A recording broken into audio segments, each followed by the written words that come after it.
शुरू हो जाए तो पहले हम उसको ठीक करने की कोशिश करेंगे। थोड़ी देर में, थोड़ी बाद में, कोई अंदर कोई बाहर नमी है वो खत्म हो जाए। सफाई भी हो गई।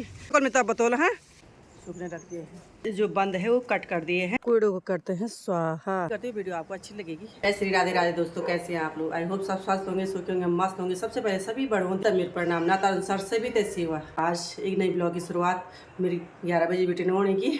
सुबह को जो नाश्ता पानी सब कुछ हुएगी। मेरे तो नहीं हुई, मेरे बच्चों ने हुई, पर और सब हुएगी। इसके बाद ये सोने में काम करने हुए भी खेली।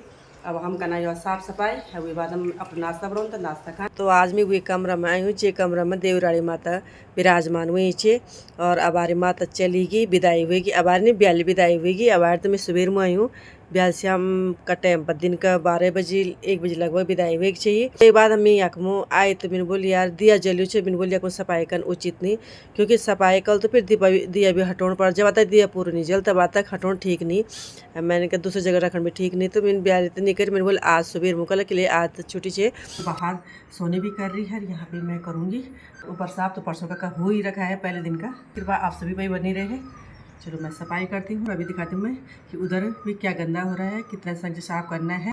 तो कहीं भी धार्मिक स्थल पर अगर हम जाएँ तो वहाँ पे जो भी हम यूज करें तो उसको, अगर खाने पीने की चीज़ें हैं या कुछ ऐसी चीज़ें हैं तो उसको वहाँ पे साफ़ करते हुए भी जाएँ और उस जगह को साफ़ करते हैं, क्योंकि वहाँ पे परमात्मा का साक्षात वास होता है। और यहाँ पे भी माँ का वास मुझे अभी भी महसूस हो रहा है कि माँ यहीं पे विराजमान है। आज भी हेल्प कर रही मेरी। जो नीचे का कूड़ा है उन्होंने सोनी ने उठा दिया। तो मैंने कहा नहीं, ये जो सड़ा है नीचे गिरा था तो सोनी ने इस पेड़ पर चढ़ा दिया। मैंने कहा आशीर्वाद है, उसको ले लो। और ये जा रही है लेने, क्योंकि माँ पे चढ़ा हो तो श्रृंगार अच्छा लगता है, लेकिन अगर ऐसे ही गिरा हो तो अच्छा नहीं लगता। का श्रृंगार है, कभी ऐसा फेंकना नहीं चाहिए। तो मैंने कहा इसको उठा के अपने पास रख दे। ये कहानी भी सुना रही है कि इसके साथ क्या हुआ है। इसने कहा पूरा राज क्या कहता है इसने। तो सोनी अभी बता रही कि मैंने पूरा लाल धारण किया था, साड़ी बिंदी सब चीज़ डाल गया कर था। उस टाइम मुझे माता आ गई थी। यह है माँ की शक्ति। क्योंकि हम जब तक इसको कहेंगे कि जब तक हम कहेंगे कि ऐसा कुछ नहीं है तब तक कुछ लगता नहीं, लेकिन जब कहेंगे विश्वास करेंगे तो सब चीज़ हो भी जाता है। अब ले लिया मैंने, यहाँ पे भी सोनी की थोड़ा हेल्प ले ली है। मैं झाड़ू मार रही हूँ। मैंने कहा तुम फटाफट उठाओ और बिस्तर इधर उधर करेंगे, दोनों आपस में लगेंगे तो जल्दी काम निपट जाएगा। फिर ऐसे बहुत टाइम नहीं लगेगा ना, टाइम ज़्यादा लगता है तो फिर समस्या भी हो जाती है। तो ये फटाफट कर रही है। और उसके बाद तो कई काम और भी हैं। अभी यहाँ पे धोना भी है। तो धीरे धीरे ये काम, आज के काम यही है, क्योंकि आज छुट्टी तो ज़्यादा दिक्कत नहीं आएगी। तो फटाफट मैं झाड़ू मारती हूँ और सोनी इसको उठाती है। तो चलो आप भी बने रहेगा वीडियो में, आगे हम क्या क्या करते हैं। राधे राधे। तो ये है मेरे फर्स्ट नंबर की देवरानी। ये अभी कर्णप्रयाग जा रही है घूमने के लिए। तैयार नहीं, किसी की खबर करने के लिए जा रही है। चाची की खबर करने जा रही है। हम कल जाएंगे, ये आज जा रही है। ये सफाई अभियान झाड़ू ढूंढे यार दादी खाओ।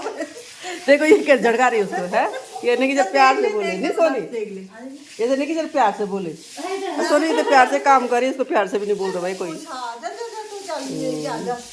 ये यहाँ पे ससुर जी तो इधर बैठ गए हैं और यहाँ पे जा रहे हैं माँ जी भी, और दोनों जा रही हैं उनकी कवर करने। हस्बैंड अभी वापस आके कोई काम पड़ गया होगा उनका भी। तो जब चमोली जी घर में आते हैं ना, सबसे पहले फूलों को देखते हैं या उनके जो पौधे लगाए हुए हैं उनको देखते हैं कि कहीं पानी पड़ा है नहीं पड़ा है, सूख तो नहीं रहे। तो सबसे पहले पौधों की और फूलों की निगरानी होती है। तत्पश्चात अपना खाना पीना चाय पानी जो भी हो। बस नीट क्लीन बन गया हमारा। आप ड्राइंग रूम थोड़ा पंखा चलाएंगे फिर सूख जाए, सब सूख जाएगा। ये कपड़े भी सब रख दिए हैं धूप में, और आजकल धूप तो बहुत तेज है, बहुत जल्दी ही सूख जाते हैं। माँ की असीम कृपा इस पे बनी रहे। इसके बाल बच्चे बहुत अच्छे और काफ़ी आगे पहुँचे। ये हमेशा खुश रहे और स्वस्थ हो जाए। तो आज का काम माँ की कृपा जरूर मिलेगी इसको।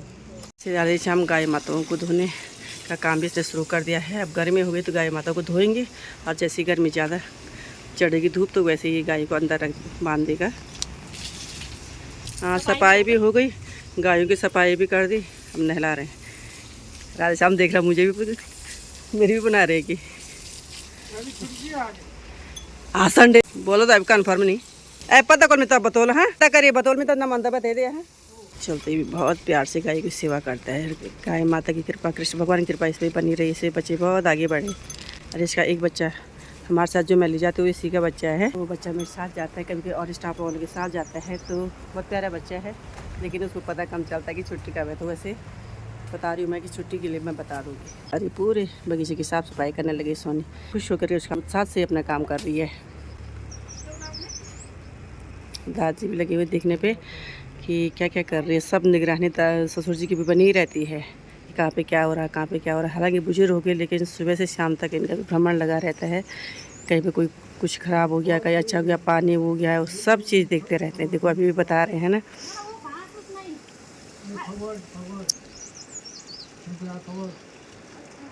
देख ले जब बता रहे तो बुजुर्ग लोग जो बोलते हैं वो सही बोलते हैं, अपने अनुभव से बोलते हैं। हर सब चीज़ जो बताते हैं सो अनुभव से ही बताते हैं, तो इसलिए हमें हमेशा लेना चाहिए, इनकी मार्गदर्शन में हमेशा रहना चाहिए। तो अब बंदा मेरा अपना नाश्ता यानी बेटे का अपना नाश्ता और बच्चों की फरमाइश आप जानते हैं कि आए दिन कुछ ना कुछ फरमाइश होती है।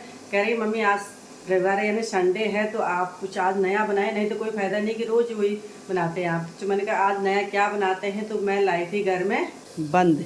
तो आज बंद के क्या बनने वाले हैं देखिए। और इधर मैंने इसका मसाला तैयार किया है ये, और इसको जरा पका रही हूँ मैं। उसके बाद इसमें के अंदर इसको भरूँगी और तब जा कर के ये तैयार होगा। यानी मैं बनाने वाली हूँ बर्गर।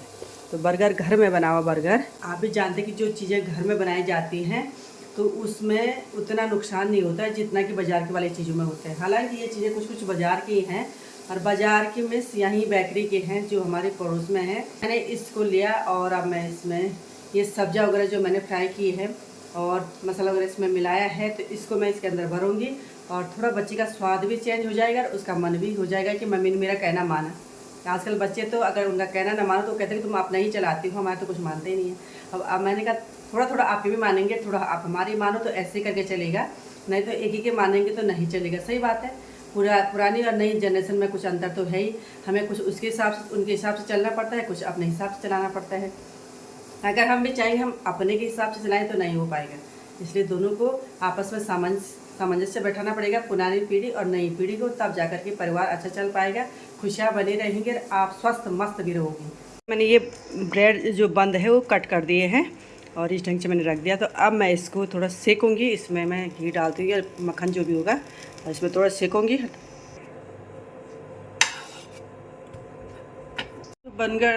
बर्गर तैयार तो हुए, लेकिन ये जब 2-3 दिन के पहले के थे तो ये सारे छिल गए हैं। तो मैंने कहा तवा में दोबारा पकाऊंगे तो ये फिर गंदे हो जाएंगे, जल जाएंगे। जैसे कि एक एग्जांपल ये जल गया है मेरा, ये चिपक रहा है तवे में। तवा मेरा नॉन स्टिक नहीं है तो इसलिए इसमें गड़बड़ हो रहा है, लेकिन नॉन स्टिक तवा हो तो फिर ये जलेगा नहीं।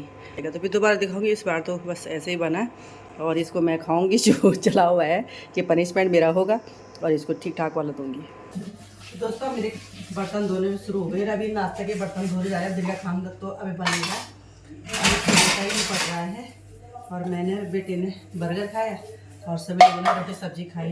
दिन का खाना बस 12 साढ़े 12 से हो जाता है, क्योंकि 1-1:30 बजे हमारे ससुर जी को खाना चाहिए होता है, तो उससे पहले हमें बनाना जरूरी। और आज माँ जी को दिखता होगा आपने, माँ जी आज कड़पिया गई हुई है, क्योंकि मेरी देवरानी की माँ है तो उनका एक छोटा सा ऑपरेशन हो रखा है, खबर करने जा रहे हैं। और होता है ना, एक दूसरे का सुख दुख ले जानने के लिए सभी को जाना चाहिए। इससे किसी की कोई इलाज तो नहीं हो पाता, लेकिन उसको ये लगता है कि मेरे भी हैं और उसका थोड़ा दर्द कम हो जाता है। इसलिए हमें आचार व्यवहार तो करना चाहिए। तो कल मैं जाऊंगी, मेरे हस्बैंड जाएंगे। आज देवरानी और सास जी गई हैं करके, और जो देवर हैं तो रोज़ ही वहीं जा रहे हैं। सुबह शाम जा ही रहे हैं, बेटा भी जा रहा है, सभी जा रहे हैं। तो भगवान करे वो जल्दी ठीक हो जाए, उनका स्वास्थ्य जल्दी से जल्दी इम्प्रूव हो जाए, करे उनकी दिक्कतें जल्दी आसान बन जाए, जल्दी सॉल्व हो जाए, जिससे अपनी दैनिक ज़िंदगी में प्रवेश कर जाए। मेरे बर्तन भी धो चुके हैं, मैं भी फटाफट अभी तो जो दिल्ली वाला जो कार्य करना था यानी साफ़ सफाई करनी थी वो तो कर दी, लेकिन अभी अपने रूम की नहीं की मैंने। अभी अपने रूम की सफाई भी करनी है, वो करूँगी, तब जाकर खाना बनाऊँगी। और पता हो सकता है सास जी भी आ जाए, हस्बैंड जी भी आ जाए, सभी अपने अपने कामों में गए हैं। फिर खाना तो मैं एक साथ ही खाते हैं, जैसे सब आते हैं वैसे खाना खाते हैं। फिर जितने खाना चाहिए उसी का मतलब है कि पूरी फैमिली एक साथ खाए, तभी वो घर परिवार कहलाता है। अगर कोई आज कोई इस टाइम कोई थोड़ी देर में थोड़ी बाद में कोई अंदर कोई बाहर, तो ऐसे में आपसी जो तालमेल है वो नहीं रहता है। तालमेल बनाना है तो एकजुट होकर के एक जगह पर खाना खाना बहुत जरूरी है। और खाने से हमारे संबंध ये सब बात विचार उसी टाइम जार निकलता है ना। ऐसे बैठे में हमें कोई भी बात याद नहीं आती, लेकिन जब खाना खाने बैठे तो बहुत सारी चीज़ें याद आती है, याद भी हो जाती है। हमको ऐसा है कि साफ सुथरे जो बूढ़े हैं तो वो जल्दी खा देते हैं, और हमारा बच्चा पढ़ने वाला तो हमें देर से खाना ही पड़ता है। एक ही जगह पे रहते हैं तो बहुत सुकून मिलता है। और बुजुर्ग लोगों की छत छाया तो भाग्यशाली लोगों को ही मिलती है, ये सभी को पता है। माने ना माने चाहे, लेकिन उनके अनुभव है, उनकी बातें हैं, उनका मार्गदर्शन है, बहुत काम आता है। कोई इस मंत्र को समझ पाया उसका जीवन खुशहाल बन जाता है, और जो उनसे दूरियां बनाता है वो उतना अच्छा मार्गदर्शन उसका नहीं हो पाता है। और माँ बाप की सेवा करना, कल ही जो देवी के साथ हमारे साथ यहाँ पे आए थे, पंडित जी बता रहे थे कि तुम कोई पुण्य मत करो, माँ की मेहरबानी भी तभी होगी जब तुम्हारे बुजुर्ग खुश होंगे। बुजुर्ग एक तरफ से दुखी हैं और माँ की सेवा करो तो कहाँ की सेवा कहलाएगी। नवरात्रों में काफ़ी लोगों का कहना था कि सभी लोग माँ की सेवा कर रहे हैं, है ना, लेकिन जो वृद्धाश्रम में कौन सी माँ पड़ी हुई है, किसकी माँ पड़ी हुई है जब सभी माता की सेवा कर रहे हैं। और यानी केवल दुर्गा माँ की पूजा करना, कन्याओं की पूजा करना ही माँ सेवा नहीं है, दुर्गा की भगवती की सेवा नहीं है। भगवती और दुर्गा की सेवा तब कहलाएगी, तब सार्थक हुई जब तुम अपने बुजुर्गों का भी मान सम्मान करोगे, उनकी सेवा करोगे, उनको हमेशा खुश रखोगे, उनके आंखों में आंसू नहीं आने दोगे। तो यही सही सच्ची सेवा है, सच्ची भक्ति है, और सच्ची जो आपकी मनोकामना भी तभी पूर्ण हो पाएगी। चलो मेरी बात है, मैं ज़्यादा शिक्षा तो नहीं दे रही, लेकिन मैं खुद करती हूँ, मैं इसलिए बोल रही हूँ। ऐसे नहीं कि मैं आपको उपदेश दे रही हूँ और खुद मैं नहीं करती हूँ।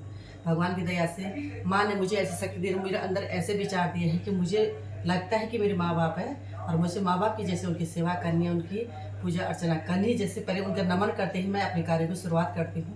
तो ये मुझे बहुत अच्छा लगता है। और जो मेरे हितैषी, मेरे परम जो आदरणीय हैं, वो कह भी रहे थे कि अगर परिवार में कभी कभी ऐसा होता है कि परिवार में नहीं बन पाती है तो तुम्हें थोड़ा सा अलग भी रहना पड़ता है। मैंने कहा नहीं, अगर पैर में कोई नासूर हो जाए या किसी भी अंग में अगर कोई नासूर हो जाए तो पहले हम उसको ठीक करने की कोशिश करेंगे। बिल्कुल आप कर ही नहीं पाएंगे, यानी इतना ज़्यादा फैल गया पूरे शरीर में, तब जा करके आप उस अंग को काटेंगे, नहीं तो नहीं काटेंगे ना। तो वही परिवार में अगर कोई छोटे मोटे नोक झोंक होती रहती है, देवरानी जेठानी, सास ससुर, देवर भाइयों में, तो इसको नज़रअंदाज करते हुए हमें उसमें मरहम लगाना और आगे बढ़ना है। तभी हमारा परिवार खुद से रहेगा, उसमें खुशियाँ आएंगी और सब स्वस्थ मस्त तंदुरुस्त रहेंगे। लेकिन अगर एक भी जरा टूट गया ना तो परिवार बिखर जाता है, बर्बाद हो जाता है। तो ऐसा नौबत ना आए, हम भी मिलजुल कर ये करेंगे। मैं भी आप लोगों से यही कहती हूँ कि जितने भी हो सके मिलजुल कर करें, और कहीं पे कोई चीज़ बुरी भी लगे तो उसको किनारे कर दें, और जो अच्छी लग रही है उसको सामने लाएं। चलो बने रहेगा वीडियो में। मैं भी गाय इस टाइम अंदर बांध दी गई है, जो उनके बर्तन है ना ये फिर सुखाने रख दी गए हैं, जो इससे कि नमी है वो ख़त्म हो जाए। दोस्तों इसी के साथ मैं अपने ब्लॉग को यहीं पे वीडियो को का एंड करती हूँ, और उम्मीद करती हूँ वीडियो आपको अच्छी लगेगी। तो इसके बाद जैसे सुबह आएंगे तो मैं उसका भी दिखाऊंगी आपको, और नहीं दिखा पाई तो यहीं पे मैं समापन समझना इसको। तो फिर मिलेंगे अपनी अगली वीडियो में, तब तक के लिए नमस्कार, धन्यवाद, जय श्री राधे राधे। आँखों में इतनी धूप पड़ रही कि खोली नहीं जा रही आँखें।